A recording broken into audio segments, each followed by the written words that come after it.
Okay. ಈಗ ನೆಟ್ಟಿಗೆ ನಿಂತ್ಕೊಳ್ಳಿ. ಎತ್ತರಕ್ಕೆ ಸರಿಯಾಗಿ ನಾನು ದಾರವನ್ನು ಕತ್ತರಿಸ್ತಾ ಇದ್ದೇನೆ. ಈಗ ನಿಮ್ಮ ಎತ್ತರಕ್ಕೆ ಸರಿಯಾದ ದಾರ ಸಿಕ್ಕಿದೆ. ಈಗ ಮಾಡಬೇಕಾದದ್ದಿಷ್ಟೇ, ಈ ಎರಡೂ ತುದಿಗಳನ್ನು ಜೋಡಿಸ್ಬಿಟ್ಟು ಇದನ್ನ ನಿಮ್ಮ ಹೊಕ್ಕಳ ಸುತ್ತಲೂ ಒಂದು ಸುತ್ತನ್ನ ಹಾಕಬೇಕು. ಎರಡೂ ಸುತ್ತು ಹೊಡಿರಿ ಒಂದ್ಸಲ ಚಪ್ಪಾಳೆ. ಅದರ ಅರ್ಥ ವಿವರಿಸ್ತೇನೆ. ಇಲ್ಲಿ ನೋಡಿ, ರಮೇಶ್ ಅವರ ಸೊಂಟದ ಸುತ್ತಲೂ ಇರ್ತಕ್ಕಂಥ ಈ ದಾರ ಏನಿದೆ, ಎರಡೂ ತುದಿಗಳು ಪರಸ್ಪರ ಜಸ್ಟ್ ದೇ ಆರ್ ಟಚಿಂಗ್, ಆಗಷ್ಟೇ ಮುಟ್ತಾ ಇದೆ. ಅಂದ್ರೆ ಇವರು ತಮ್ಮ ದೇಹದ ಎತ್ತರಕ್ಕೆ ಸರಿಯಾದ ತೂಕವನ್ನ ಕಾದಿಟ್ಕೊಂಡಿದ್ದಾರೆ. ಬೊಜ್ಜು ಅನ್ನೋದು ಇಲ್ಲ. ಹಾಗಾಗಿ ಯಾವುದೇ ಕಾಯಿಲೆಗಳು ಇವರ ಹತ್ತಿರಕ್ಕೆ ಬರೋದಿಲ್ಲ.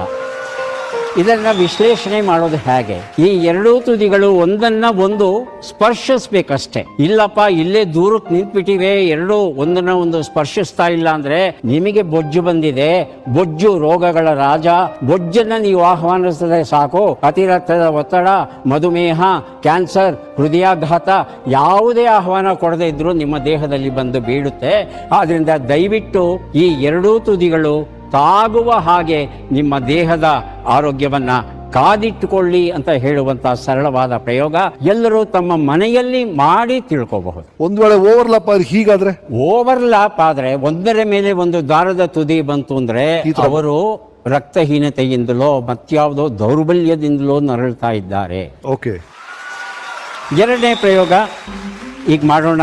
ನನ್ನ ಕೈಯಲ್ಲಿ ನಮ್ಮ ಮನೆಯಲ್ಲಿ ಇರ್ತಕ್ಕಂಥ ಸೂಜಿ, ಬಟ್ಟೆ ಹರಿದೋದ್ರೆ ಹೊಲಿತೀವಲ್ವಾ ಆ ಸೂಜಿ. ಈ ಸೂಜಿಯನ್ನು ನಾನೇನ್ ಮಾಡ್ತಾ ಇದ್ದೇನೆ, ಇಲ್ಲಿ ನೆಲದ ಮೇಲೆ ಹಾಕಿದ್ದೇನೆ. ಓಕೆ. ಈಗ ನೀವು ಅದನ್ನ ಎತ್ಕೊಡ್ಬೇಕು ನನಗಷ್ಟೇ. ನಿಯಮ ಏನು ಅಂದ್ರೆ ಹೆಬ್ಬೆರಳನ್ನ ಬಳಸೋ ಹಾಗಿಲ್ಲ. ಓಕೆ. ಈ 4 ಬೆರಳಲ್ಲಿ ಯಾವ ಬೆರಳನ್ನು ಬೇಕಾದರೂ ಬಳಸ್ಕೊಳ್ಳಿ, 3 ಬಳಸ್ಕೊಳ್ಳಿ, 2 ಬಳಸ್ಕೊಳ್ಳಿ, 4 ಬಳಸ್ಕೊಳ್ಳಿ. ಹೆಬ್ಬೆರಳನ್ನ ಬಳಸಬಾರ್ದು. ತೆಕ್ಕೊಳ್ಳಿ.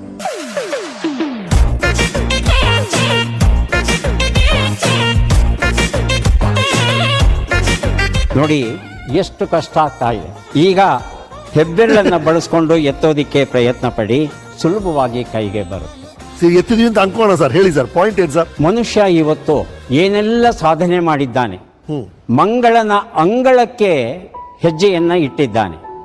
ಇಷ್ಟೆಲ್ಲ ಸಾಧನೆಗೆ ಕಾರಣ ಈ ಹೆಬ್ಬೆರಳು ಅಂದ್ರೆ ನಂಬ್ತೀರಾ? ಮಂಗವನ್ನ ನೋಡಿ ಅದರ ಕೈ ಬೆರಳುಗಳನ್ನ ಗಮನಿಸಿ 5 ಬೆರಳು ಒಟ್ಟಿಗೆ ಇರುತ್ತೆ. ಆದರೆ ಮನುಷ್ಯನ ಬೆರಳು ವಿಕಾಸದ ಪಥದಲ್ಲಿ ಎಲ್ಲೋ ಒಂದು ಕಡೆಗೆ ನೀವು 4 ಜನ ಬೇರೆ ಇರಿಪ್ಪ, ನಾನು ಬೇರೆ ಇರ್ತೀನಿ ಅಂತ ಹೊರಗಡೆ ಬಂತು. ಯಾವಾಗ ಈ ರೀತಿ ಹೆಬ್ಬೆರಳು ಹೊರಗೆ ಬಂತೋ ಆಗ ಮನುಷ್ಯ ಕಲ್ಲನ್ನು ಹಿಡ್ಕೊಳ್ಳೋದು ಸುಲಭ ಆಯಿತು, ಬೇಟೆಯಾಡೋದು ಸುಲಭ ಆಯಿತು, ಪುಸ್ತಕಗಳನ್ನು ಬರೆಯೋದಕ್ಕೆ ಮುದ್ರಿಸೋದಕ್ಕೆ ಎಲ್ಲದಕ್ಕೂ ಸಾಧ್ಯವಾಯಿತು. ಇವತ್ತು ವಿಜ್ಞಾನ ದಶದಿಕ್ಕುಗಳಲ್ಲಿ ಬೆಳೀತಾ ಮಂಗಳನ ಅಂಗಳಕ್ಕೆ ಹೆಜ್ಜೆಯನ್ನು ನಾವು ಸಹ ಇಡ್ತಾ ಇದ್ದೇವೆ. ಇದೆಲ್ಲಕ್ಕೂ ಕಾರಣ ಈ ಹೆಬ್ಬೆರಳು. ಈ ಹೆಬ್ಬೆರಳು. ಮುಂದಿನ ಪ್ರಯೋಗ, ಮನೆಯಲ್ಲಿ ಬಟ್ಟೆ ಹೊಲಿಯೋ ದಾರ ನಿಮ್ಮ ಕೈ ಕೊಡ್ತಾ ಇದ್ದೇನೆ, ಜೊತೆಗೆ ಅದೇ ಸೂಜಿಯನ್ನ ಕೊಡ್ತಾ ಇದ್ದೇನೆ ನಿಮ್ಮ ಕೈಗೆ. ಓಕೆ. ನಿಮ್ ಕೆಲಸ ಇಷ್ಟೇಪ್ಪ, ದಾರನ ಸೂಜಿ ಕಣ್ಣೊಳಗೆ ಪೋಣಿಸ್ಬಿಟ್ಟು ಕೊಡಬೇಕು. ಇದೇನೋ ಬಹಳ ಸುಲಭವಾದ ಕೆಲಸ ಮಾಡ್ಬಿಡ್ತೀನಿ ಅಂತ ಹೇಳ್ತೀರಾ? ಇಲ್ಲ, ಪುಟ್ಟ ನಿಯಮ ಇದೆ. ಏನಂದ್ರೆ ಒಂದೇ ಕಣ್ಣಲ್ಲಿ ನೋಡ್ತಾ ಪೋಣಿಸ್ಬೇಕು.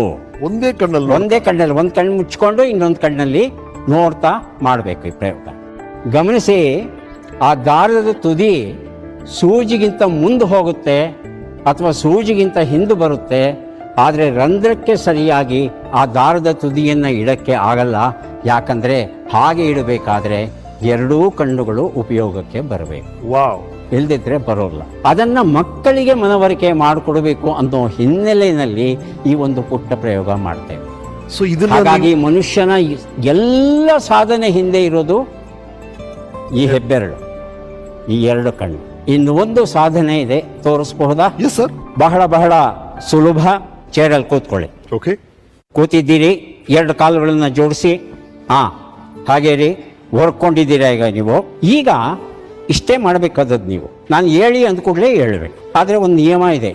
ಏನಂದ್ರೆ ಈ ದೇಹ ಮುಂದಕ್ಕೆ ಬಾಗಬಾರದು. ಸರಿ. ಈ 2 ಕಾಲುಗಳು ಹಿಂದಕ್ಕೆ ಹೋಗಬಾರದು. ಹೇಳ್ಬೇಕು. ಹೇಳಿ.